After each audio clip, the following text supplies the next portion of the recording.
بسم اللہ الرحمن الرحیم ایاک نعبد و ایاک نستعین۔ میں واقعی آج بڑا خوش ہوں کیونکہ بڑی 3 مہینے محنت اور کوشش کے بعد یہ کانسیپٹ کلیئر ہوا، اور ڈاکٹر انیس جو چیئرمین ہیں، میں ان کا خاص طور پہ شکر گزار بھی ہوں اور ان کو خراج تحسین بھی پیش کرتا ہوں کہ انہوں نے ایک پورا روڈ میپ اب سامنے رکھا ہے کہ اب یہ جو رحمۃ اللہ عالمین اتھارٹی ہے، اس کے کون کون سے سٹیپس ہوں گے، immediate term, short term, medium term اور لانگ ٹرم۔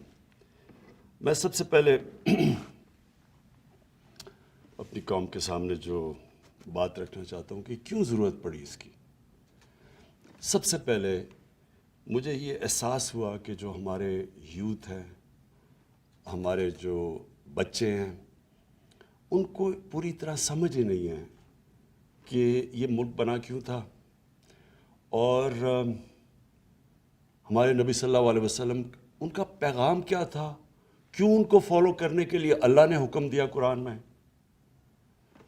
مجھے آہستہ یہ بھی نہیں لوگوں کو پتا کہ جب وہ نماز پڑھتے ہیں تو وہ اللہ سے مانگتے کیا ہیں، اور میں اکثریت کی بات کر رہا ہوں کہ ان کو یہی نہیں پتا جب وہ کہتے ہیں ایک ہی چیز نماز پہ مانگتے ہیں نا کہ اللہ ان کے راستے پہ لگا جن کو تو نے نعمتیں بخشی، ان کے نہیں جو غلط راستے پہ چلے گئے۔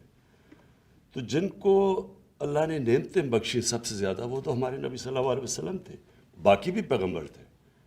تو اصل میں تو ہم سارا وقت نماز پہ ایک ہی چیز مانگ رہے ہوتے ہیں کہ ان کے راستے پہ چلو۔ تو ان کا راستہ کیوں اتنا ضروری ہے؟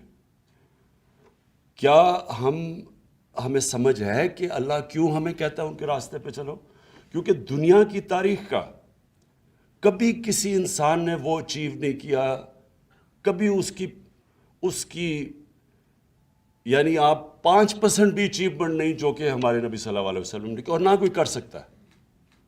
یہ جب 100 گریٹسٹ مین ان کے اوپر ایک کتاب ہے، پتہ نہیں اس کا کیا نام ہے، ہارٹ یا کچھ ہے، وہ نمبر 1 پہ ان کو کیوں رکھتا ہے؟ وہ تو مسلمان نہیں ہے، لیکن وہ اچیومنٹس پہ رکھتا ہے کہ کسی انسان نے وہ چیزیں اچیو نہیں کی۔ تو اللہ ہمیں کیوں کہتا ہے کہ ان کے راستے پہ چلو؟ ہماری بہتری کے لیے۔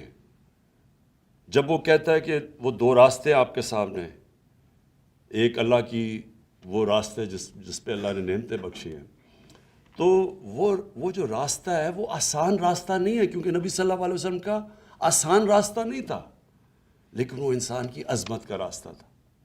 تو ہمیں مجھے احساس ہونا شروع ہوا بہت پہلے، پولیٹکس میں آنے سے بھی پہلے، کہ مجھے یہ احساس ہونا شروع ہوا کہ ہمیں کسی کو، میں نے جب کم از کم میں جب اسکول میں تھا تو میں نے جب پڑھا تو مجھے کبھی یہ چیزیں نہیں کسی نے بتائی۔ مجھے میری دینیات اور اسلامیات کی کلاس کے اندر مجھے کبھی یہ نہیں بتایا گیا کہ کیوں میں نبی صلی اللہ علیہ وسلم کے راستے پہ چلوں۔ پھر مجھے یہ بھی نہیں بتایا گیا کہ وہ ریاست مدینہ، وہ کیا اس کے کیا پرنسپلز تھے کہ ایک دم وہ لوگ جن کی حیثیت ہی کوئی نہیں تھی، دیکھتے دیکھتے 2 سپر پاورز ان کے سامنے گرتی ہیں اور دنیا کی امامت کرنا شروع کر دیتے ہیں۔ وہ کون سے پرنسپلز تھے؟ ہمیں تو سارا وقت جو بتایا گیا تھا کہ دیکھیں جی اگر آپ نے آگے بڑھنا ہے تو وہ برطانیہ، اور میں جب اسکول میں تھا تو نہیں ہمیں آزادی ملی تھی، تو ہماری بھی ذہنی غلامی تھی کہ ان کے راستے پہ چلو۔ وہ دیکھو وہ جو انگریز ہے، جو ان کا سسٹم ہے، جو ویسٹ منسٹر ڈیموکریسی ہے، اس کے راستے پہ چلو اگر اوپر جانا ہے۔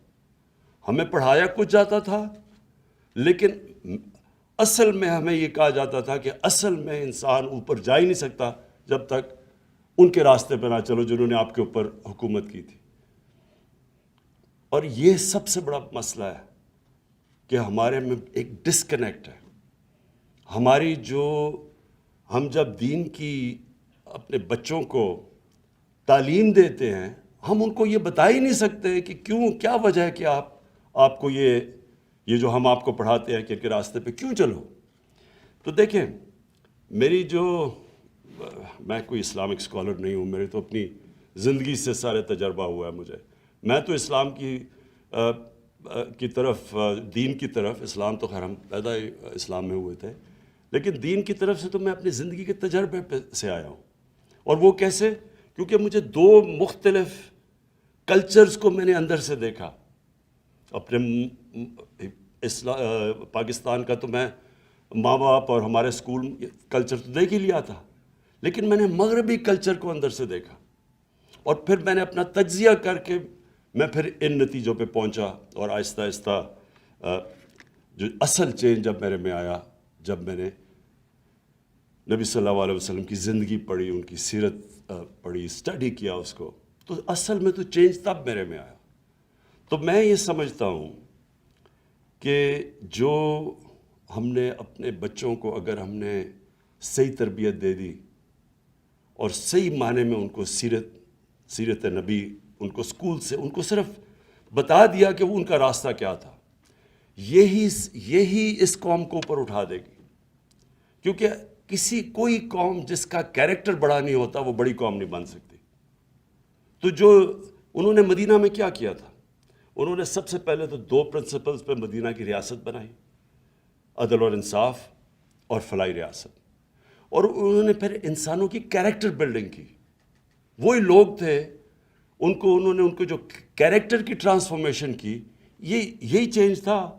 تو وہ تو دنیا کے سامنے وہ لوگ جو عرب 2 سپر پاورز کے بیچ میں تھے، کوئی حیثیت نہیں تھی، وہ ایک تاریخ ہے، یہ کوئی یعنی باقی اللہ کے پیغمبروں کی تاریخ میں اس طرح ڈیلی زندگی کسی کی بھی نہیں ہے۔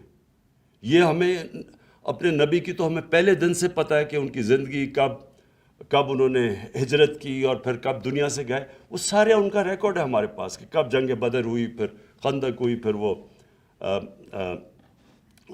جو ان کو